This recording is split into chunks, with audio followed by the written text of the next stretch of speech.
Good evening to you, and thank you very much for joining us tonight on this episode of the Premium Business Masterclass. My name is Khutsafalo, and I'm delighted to be giving you this special edition of the show this Thursday evening. Remember that we bring this show to you every single Thursday evening to give you the inspiration, the knowledge that you need to use in building yourself in your career and also in your business. This production is proudly brought to you by Launches Studios in conjunction with the Stanbic Bank of Botswana and Hollard Life Botswana. We'll be right back.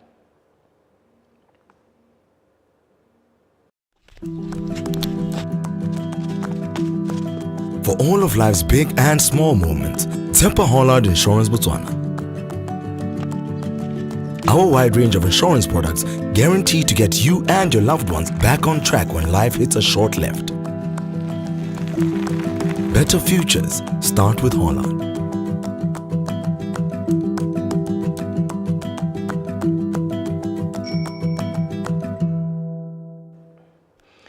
And before we get into the show, let's look at the news making headlines in Botswana and also around the world. And it's going to be exciting because part of the reason why we have this new feature is because there's a lot of different headlines that you see on the news, but most of you don't never get the time to really understand the implications and also the details of exactly what's happening. So as usual, let's start here in the Republic of Botswana. And some of you saw this publication today on the news, which involves the Vice President of the Republic of Botswana, His Honor the Vice President, the Leader of the House and the Parliament, Re Slamba Tsokhwane. I think most of you make fun of this.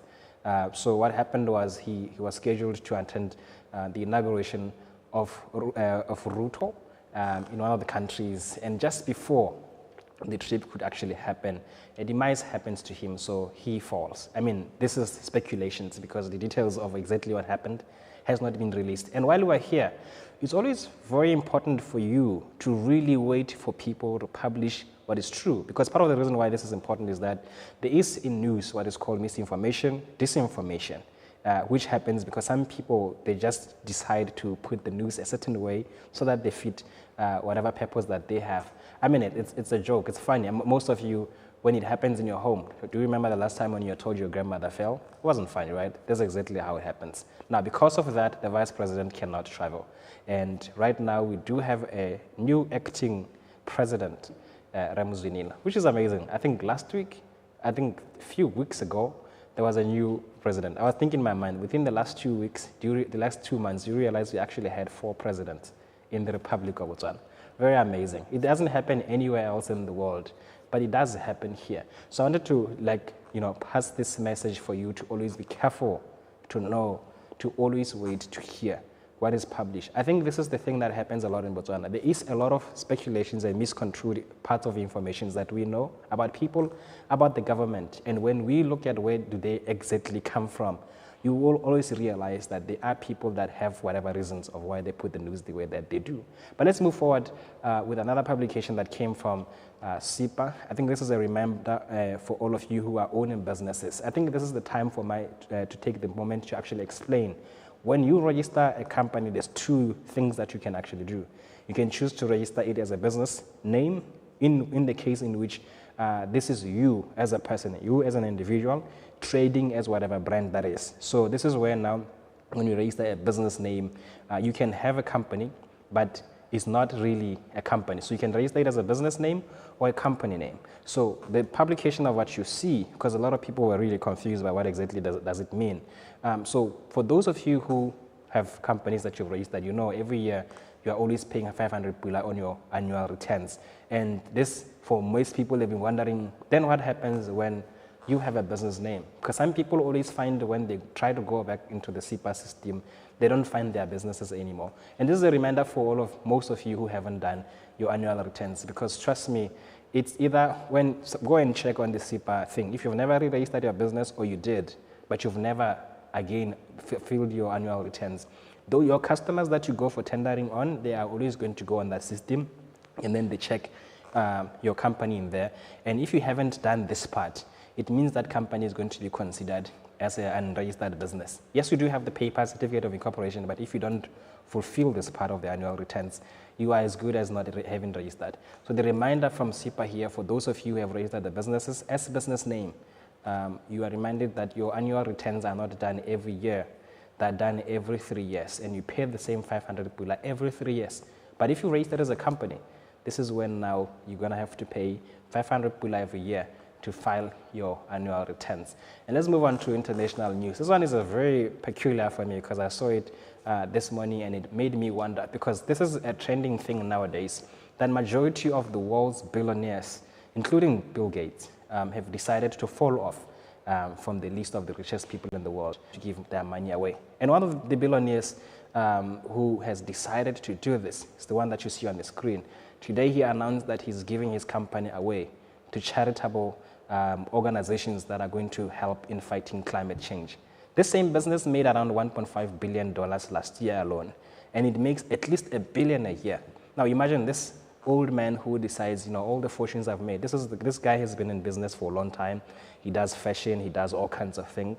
So what has happened in their country, he said, I'm old and I don't want my company to die with me. So he decided to say, I'm going to write off this company to a charitable organization, children in SOS.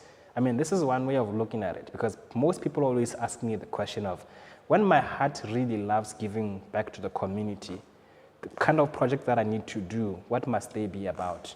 Some people wonder, do I raise a company or do I raise a non-profit organization? And this is where the confusion really comes, because they're wondering, because they still want to give back to the community, but also to sustain the business, they still need to make the profits. So some people make it in different ways. Some they open trusts, some they open the NGOs, but they always make sure that the money makes the money. Or you can run the business all your life and give it away. So we're going to take a quick break, and when you come back, I'm going to be joined by my guest tonight. Started last year will be completed next year. Those lives. In 3, 2, 1. And that's all we had for you from me and the news team. God bless you and keep you. I'll be seeing you.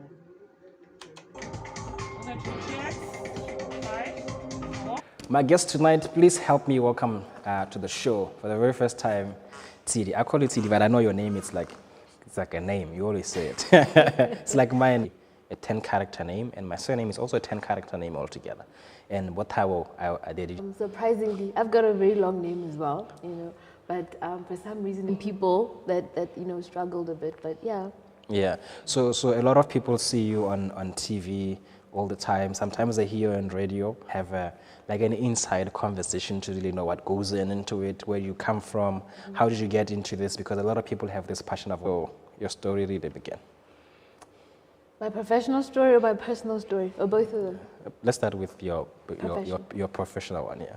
Okay. I think like any other graduate, did media studies, turned public relations officer at a certain land board, I won't mention which one, for like 5 months, give or take.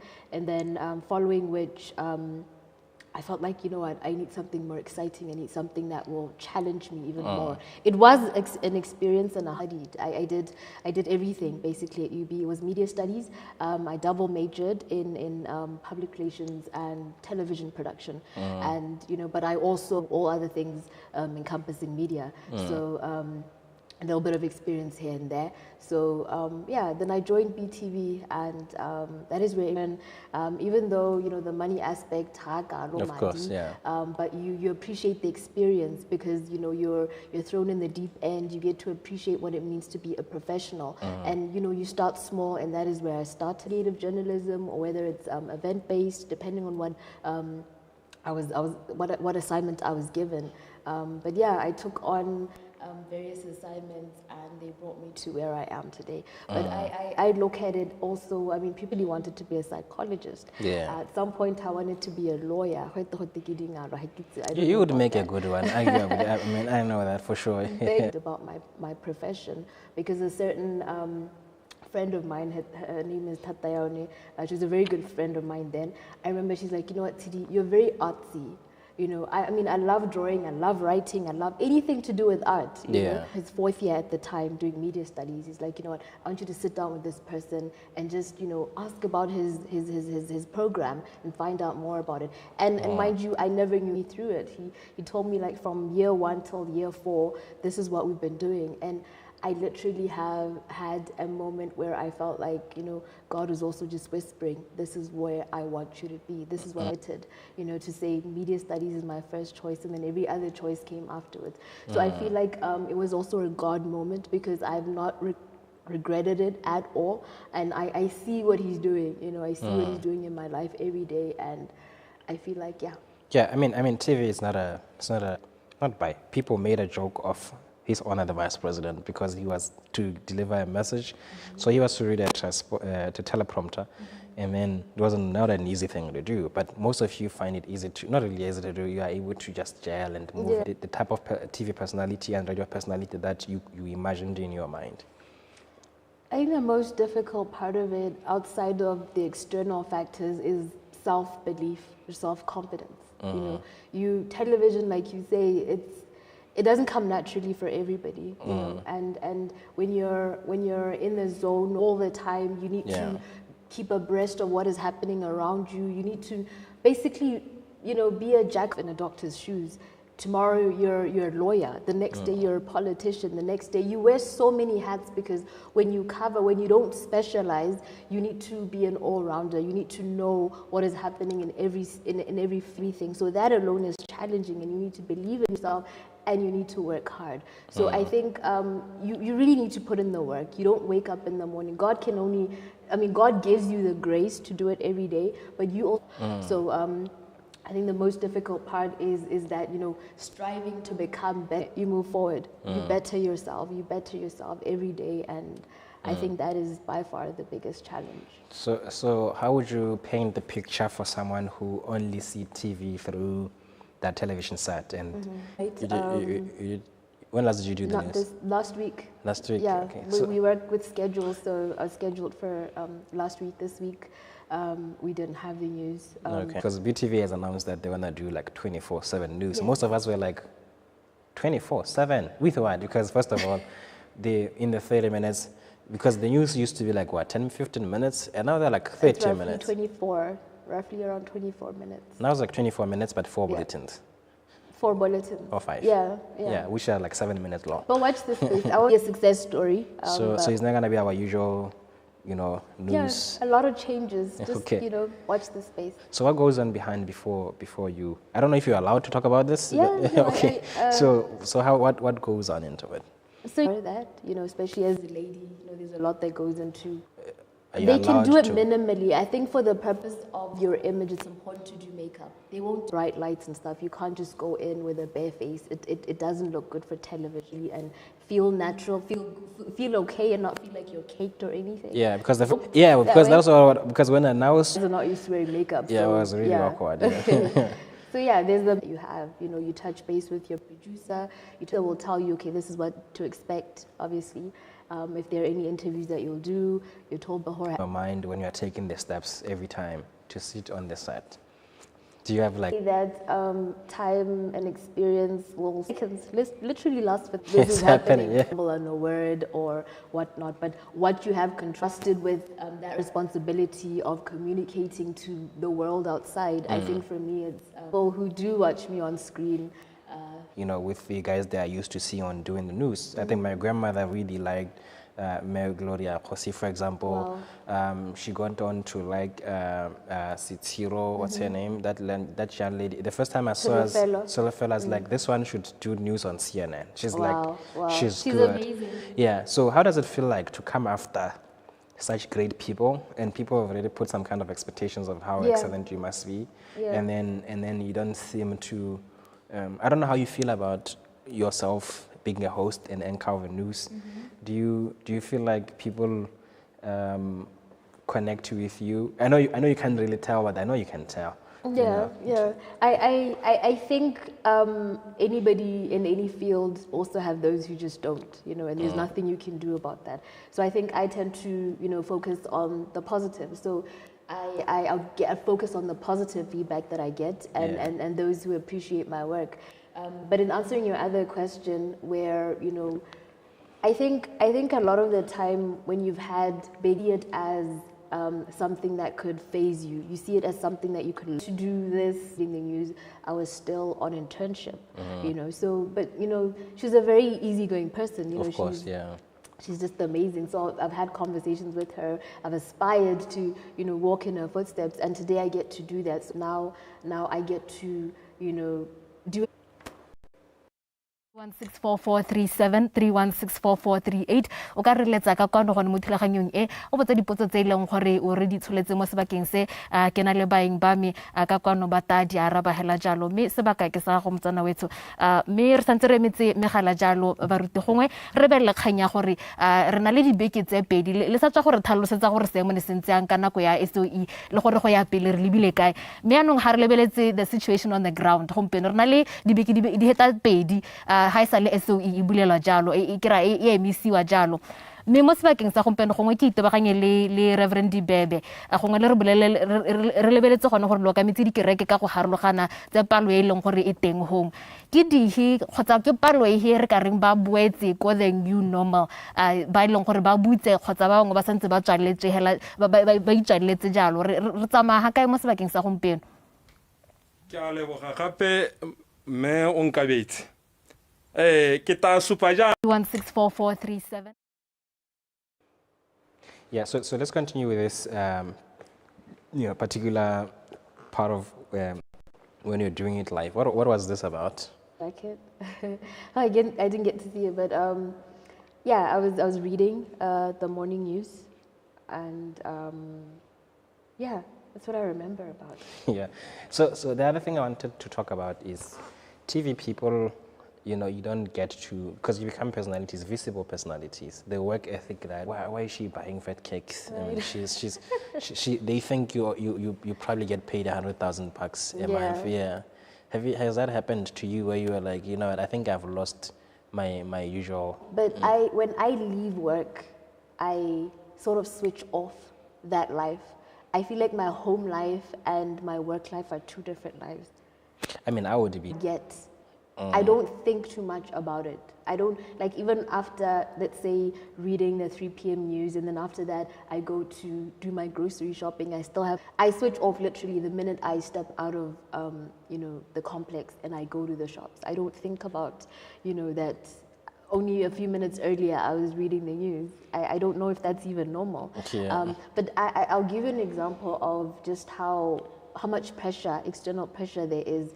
I remember something as basic as having a phone. Like somebody saw that I had a Sedilam, nasa bona the smartphone. I was holding the Sedilam in my hand, and the reaction was, celebrity, why you your phone? So here on your screens once in a while, but before that, I'm just an ordinary human being. Can I just be human? If I want to go to the shops, can I just do that with no pressure? Can I spend money on what I want to spend money on? I'll give an example. I don't drive a fancy car. Somebody made fun of me recently, actually, for not driving an expensive or a fancy car. As I see at mass media, I was like, oh my God. So, we're not rich. We're not rich, and we never said we're rich. And it's okay to not be rich. I think it's unnecessary pressure. It's too many expectations. I think that is what draws people to even depression sometimes, because sometimes you allow yourself to come to that point, there's going to be unnecessary pressure on you to live a life that is not what you can even afford sometimes. Yeah. When I got to RB2 2019, so like November 25th then, unlike you, I had no training in media at the time to really fathom the fact that I'm actually there doing it. Yeah. Took a while. I think in between, I had chats with Ms. GK's. Sometimes we'll take 15-minute breaks because it was like people that said I can't do it, they were right, and I could feel it. Like I knew they were right. It's not like I was just giving up. No, I just knew, like, just listen to what I'm saying. These guys are right. I can't do this, and she kept on, telling me more about how everyone was like that when they started, and so on and so forth. But prime time on national radio to bridge citizens and government and have conversations that are really meaningful to get the government to really understand what the people are saying and also get the people to understand what the government. It's somehow intertwined with what I feel I was born to do, despite how I felt when I went into it. So I wanted to ask you this question, when you kept doing this, what do you think was the one thing that this platform sort of powered you to be able to do? Because you're speaking about purpose earlier. Yeah. Yeah. Let me just take you a little bit back. Terribly shy, and growing up also with very low self-esteem because I was bullied. I was called names. You know, growing up as a small girl, you know, like skinny, and you know, at the time there were times when I had crazy acne or was not enough, you know, I was not qualified for a lot of things. I didn't deserve this. So I feel like it's a calling because I believe with all my heart to reach out to young people, especially young people or anybody really, but especially young people. I'm drawn to speaking to young people. You know, who would have thought I could do radio or television having been teased about having a squeaky voice? People made fun of me. Even at this age, as a professional, I still have people who imitate my voice and make fun and mock, you know. So change about yourself. So I think another thing, like being tiny and having a small frame, I never imagined myself doing. So I think there was so much criticism, you know, that obviously made me feel like I was time. Somebody said this to me this other time, and sometimes these words come back, you know, and I'm reminded that, you know, so you hear the lies and you see the truth or even hear the truth sometimes, and you need to draw that line.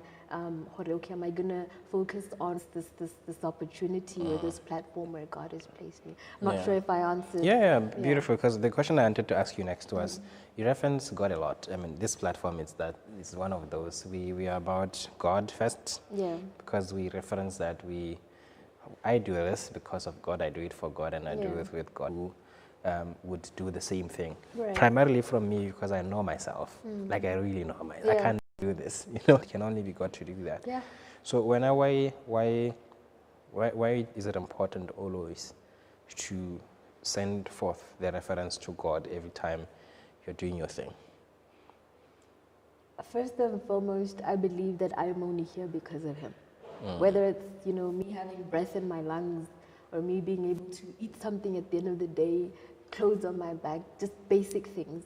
Because sometimes when you know what it feels like to have something and then you know what it feels like to not have it, you get to appreciate, you know, lack and abundance. And to have something in one moment, you just don't have anything. Yeah. So I believe that God is, you know, at the center of, you know, everything. And I have come to realize that. You mentioned that you know yourself. I know me. I know what I'm capable of. I know what I am not. And knowing myself. So it can only be Him, you know, at the center of it or at the forefront of it. And I'm only here because of Him, honestly. Yeah. So what's your favorite Bible quote, scripture, Bible verse? Thing, you know, to accommodate. There's a scripture. I forget where it is exactly. But yeah, that was me as well. Foolish things of the world to know that it is Him and not us, right? Yeah, which means... amazing how He can choose the things that the world looks at carries me a lot, especially when I feel undeserved. And you know that this can only be purely by God's grace that you manage to know. But because obviously He's put something inside of me that only He knows and understands the magnitude of, and it's just amazing. Yeah, what's your second scripture? While you think about it, as you are speaking, I think basic, and you know they're just nothing, ordinary in nothingness. It's because you are empty and available, you know, vessels that it's easy for God to use. I love how you use available. Yeah. Yes. It's in Psalms 127. He's given His beloved sleep. I like that one. Peace. As human beings, we're busy. You wake up in the morning, you work. Whether it's, you know, you go somewhere, but it's all about work. You're always, you know, tired, you know, mentally, physically, emotionally, otherwise. The fact that He gives us rest, at the end of the day, everybody goes home. But the fact, if you know that God has given you rest, despite anything that you go through in life, there's a place where He's saying we have rest, even in the midst of turmoil, even in the midst of challenges, even in the midst of things that are just, you know, walls. She says, you know, he's given his beloved sleep. It talks about the fact that, you know, it's senseless to stay up at night and worry it's and my eat the favorite bread. one. Yeah, The bread the of bread sorrow. of sorrow. And, you know, it's senseless because it's not going to change anything. Yeah, You're it's actually depriving yourself. it says that's one. That one is my favorite one. Yeah, it Okay. actually gave me like an idea to say, you know, all the things I always go around hustling Yeah. about. I'm not a hustler. I wasn't born to be one. So beautiful that you think in the same manner. So my last question as we round up the show, the world, but really, where do you see yourself? In the next? Whenever. How would you know you have reached the person that when God says, I can do exceedingly abundantly above all, it comes into your picture to say, I don't feel like I can. I want to write a book. I'm halfway through it, but I haven't like completed it. About my walk, my values, my principles, and all of that. But it's a very personal piece that I hope will encourage. That book could just touch one life, especially the life of a young girl, specifically a young girl. I'm hoping for that. So that is one thing that I want to do. I want to write, and not just that book, obviously new books, and in the process change lives but also make money as well. Yeah. And then the other thing, I think I mentioned that earlier, so for me I want it to be I don't know, a ministry of some sort. You know, it doesn't have to be, you know, spiritualized and everything, Yeah. but I want to be, but I want to do it, you know, on a grander scale, on a global scale. Yeah, that's what I want to do. That would be amazing. I think God would help you Yeah. because a lot of people have been doing a beautiful work of putting many books out there. Right. And I think what that has done is it has saturated the market with enough books and cultivated the readership. Right. And now we're getting into a stage where the kind of quality of the content that we're putting out there, even when we're telling our stories, because there used to be a stage where we just told our stories, you know, but you see how people in the West tell their stories. You read any book, you know, 3 Feet from Gold, how they tell the story. You read Barack Obama's books, you read Will Smith's books or Gabriel, and that's the stage where there would be, I think there would be more international, you know, opportunities for publication. Because nowadays when you put a book out, it makes the amount of money you are able to the market. It's quite slow and it's very frustrating at some point for many authors. But for those that says, I'm going to put my book out and they do the best that they can sell up to maybe like, I know a guy who sold 10,000 copies and so on. But we are getting into a stage where in America you write a manuscript, you submit to a publisher, they pay you. So I think we are getting into that stage, and I think out of a stage when you put in your book out there. Yeah. Anything else that you want to, you know, share and talk about that maybe we didn't cover in the conversation? I don't know about Yeah. if you could change right now anything about yourself, just what would you change? My sisters, yeah. Okay, sure. I don't know. I think it's the reason I say this is because I'm a product of everything that has ever happened to Namibia, and had 22 children. I'm the 22nd. Wow. My mom had 8, so grew up here, became a Motswana, learned this beautiful language that I feel like this is one of the things I really appreciate God about, that I'm one of the people in the world who can hear and understand a hymn as a Tswana and the potency that is in it, and I'm able to explain to other people. But if I never moved to here, that would have never happened. I wonder how I would worship God without the way I do now because of my ability to understand the healer. And then number 2, grew up in my mom's house. I think it's responsible for how I think. You know, half times I think the older I get, the more I realize that you are your mother a lot. So this is why I talk much about her, because so I doubt there would be a thing I would change. I think maybe I could reverse time and start believing more in myself at, you know, junior school maybe. Yeah, that's the one thing I would change. Okay. Right. Well, maybe in answering your question, if any, just sitting, you know, during lunchtime, I was just sitting in the car and just thinking about life. And it dawned on me just how you mentioned that you were the sum total thing, but a lot of us are dead. You know, don't even think